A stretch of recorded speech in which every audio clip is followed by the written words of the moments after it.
what I think is unique about spatial vision is, now that it's been in operation for so many years, 25 years, you realise there's that continuity you have in taking issues that you may have dealt with 10, 15 years ago and reapplying some of the same concepts or having them evolve.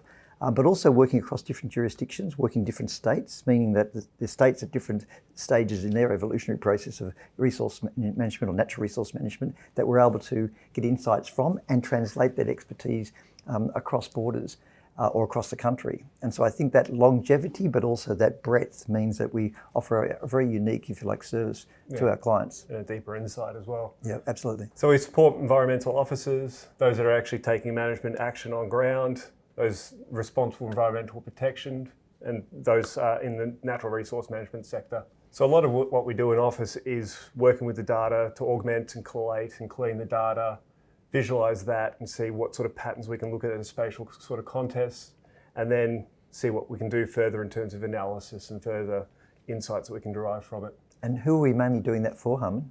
Mainly doing that for councils, state government or other government authorities, be it from that local on-ground action group to some of those larger bodies and the statutory groups that manage larger tracts and supports of land.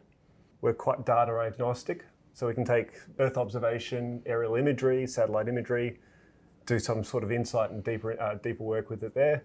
We can also take just on-ground capture data and survey data and actually wind that through into that same sort of data stream to actually provide deeper insights and provide some sort of bespoke or tailored solution to what is actually being asked.